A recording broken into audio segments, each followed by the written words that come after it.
Hello friends, അസ്സലാമു അലൈക്കും. അപ്പോൾ നമ്മുടെ ഒരുപാട് ദിവസമായിട്ട് ഞാൻ വീഡിയോസൊക്കെ അപ്ലോഡ് ചെയ്തിട്ട് കുറച്ച് ദിവസമായി വീഡിയോ എടുത്ത് വെച്ചിട്ട് കുറേ തിരക്കും കാര്യങ്ങളൊക്കെ ആയിട്ട് അങ്ങനെ പോയിട്ടുണ്ടായിരുന്നു കേട്ടോ.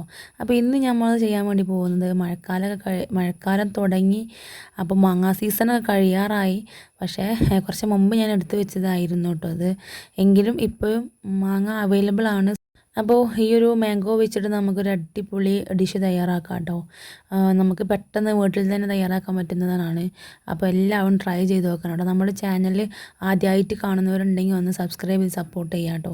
അപ്പോൾ നല്ല അടിപൊളി മാങ്ങ ഞാൻ എടുത്തിട്ടുണ്ട്. നല്ല അടിപൊളി മാങ്ങ. അതിൻ്റെ തോലൊക്കെ തോല് കളയാൻ ഏറ്റവും എളുപ്പം എന്ന് വെച്ച് കഴിഞ്ഞാൽ പീൽ ചെയ്യേണ്ട ആവശ്യമില്ല. അതിൻ്റെ ആ ഒരു ഞെട്ടി ഭാഗം നോക്കിയിട്ട് അവിടെ നിന്ന് ഇങ്ങനെ വലിച്ച് താഴോട്ട് എടുത്ത് കഴിഞ്ഞാൽ പെട്ടെന്ന് പരിപാടി ചെയ്യും കേട്ടോ.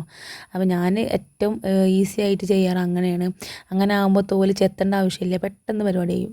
അപ്പോൾ ഇതേപോലെ ഒന്ന് അരിഞ്ഞിട്ട് ഞാൻ മിക്സിയുടെ ജാറിലേക്കൊന്ന് ഇട്ടുകൊടുക്കുന്നുണ്ട് കേട്ടോ.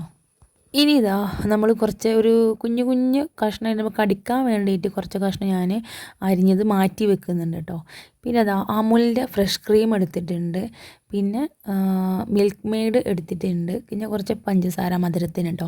അപ്പോൾ ഈ പുളിയുള്ള മാങ്ങയൊക്കെയാണെന്നുണ്ടെങ്കിൽ മധുരത്തിന് ആവശ്യമായിട്ടുള്ള പഞ്ചസാര നിങ്ങൾ ആഡ് ചെയ്ത് കൊടുക്കണം. പുളി കുറച്ചും കൂടെ നമ്മൾ തണുപ്പിലേക്ക് വെക്കുമ്പോൾ അതൊന്നും കൂടെ മധുരം കുറവാണെന്നുണ്ടെങ്കിൽ പുളീൻ്റെ അംശം ഉണ്ടായിരിക്കും കേട്ടോ.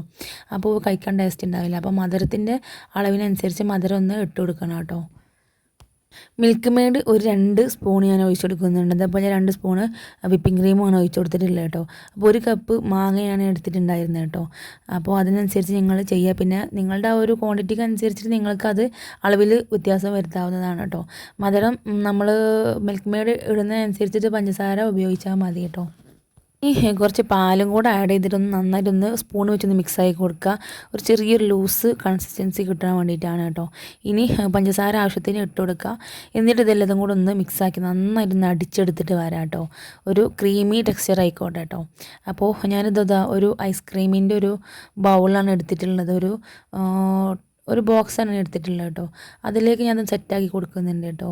ഇനി നിങ്ങൾക്ക് താഴെയിലും മുകളിലും വേണമെന്നുണ്ടെങ്കിൽ ഈ ഒരു മാങ്ങയുടെ പീസ് നിങ്ങൾക്ക് ഇട്ട് കൊടുക്കാം. ആ സ്പൂണ് വെച്ചിട്ട് ഇളക്കുമ്പോൾ തന്നെ നിങ്ങൾക്ക് അറിയാൻ പറ്റില്ല. അതിൻ്റെ ആ ഒരു മുകളിലേക്ക് ഇട്ട് കൊടുക്കുമ്പോൾ താഴേക്ക് വീഴുന്നൊന്നുമില്ല.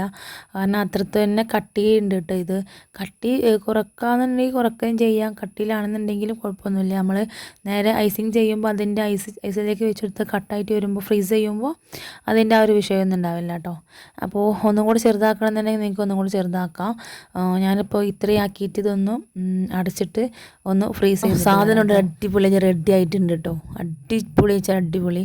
അപ്പോൾ ഇതൊന്ന് ആദ്യം എടുക്കൽ കഴിഞ്ഞിട്ടുണ്ടായിരുന്നു കേട്ടോ. കുറച്ച് ആയിട്ടുണ്ടോ എന്ന് നോക്കാൻ വേണ്ടിയിട്ട് പിള്ളേർ അങ്ങനത്തെ സൂപ്പർ ടേസ്റ്റാണ് കേട്ടോ. അപ്പോൾ എല്ലാവരും ട്രൈ ചെയ്ത് നോക്കണം കേട്ടോ. അടിപൊളിയാണ്. ഇതെടുക്കാൻ വേണ്ടിയിട്ട് കഴിക്കാൻ വേണ്ടിയിട്ടൊക്കെ സൂപ്പർ ടേസ്റ്റാണ്. പാലിൻ്റെയും മിൽക്ക് മെയ്ഡിൻ്റെയൊക്കെ മിക്സ് ഉണ്ടായ കാരണം അടിപൊളിയാണ് കേട്ടോ. അപ്പോൾ എല്ലാവരും ട്രൈ ചെയ്ത് നോക്കണം. പിന്നെ ഇടയ്ക്കിടയ്ക്ക് നമ്മൾ ഈ കടിക്കാൻ വേണ്ടിയിട്ട് മാങ്ങയുടെ കുഞ്ഞു കുഞ്ഞു കഷ്ണമൊക്കെ ഇട്ടിട്ടുണ്ടായിരുന്നില്ലേ, അതൊക്കെ കടിക്കുമ്പോൾ നല്ല ടേസ്റ്റി ഉണ്ടായിരുന്നു കേട്ടോ. അപ്പോൾ മാങ്ങ ചെറുതായിട്ട് പുളിയൊക്കെ ആണെന്നുണ്ടെങ്കിൽ നിങ്ങൾ ഈ ഒരു കുഞ്ഞു കുഞ്ഞു കഷ്ണം നമ്മൾ അരിഞ്ഞ് വെച്ചിട്ടുണ്ടായിരുന്നല്ലോ, അതൊന്ന് ജസ്റ്റ് ഒരു പഞ്ചസാരയിലിട്ട് ലായനിയിലിട്ടുകൊണ്ട് ഒന്ന് ചൂടാക്കി എടുത്തിട്ട് ഇതിലേക്ക് ഇട്ട് കൊടുത്താലും നല്ല ഭംഗി നല്ലൊരു ടേസ്റ്റ് ഉണ്ടായിരിക്കും കേട്ടോ. കാരണം അതിലേക്ക് മധുരമൊക്കെ പിടിച്ചിട്ട് ആ ഒരു പുളിയുടെ കഷ്ണം കഴിക്കുമ്പോൾ നല്ലൊരു ടേസ്റ്റ് ഉണ്ടായിരിക്കും. എല്ലാവരും സപ്പോർട്ട് ചെയ്യുക. ഇനിയും ഒരുപാട് വീഡിയോസ് ഞാൻ ഇടുന്നതാണ് കേട്ടോ. എല്ലാവരും സപ്പോർട്ട് ചെയ്യുക, സബ്സ്ക്രൈബ് ചെയ്യുക. അപ്പോൾ താങ്ക് യു.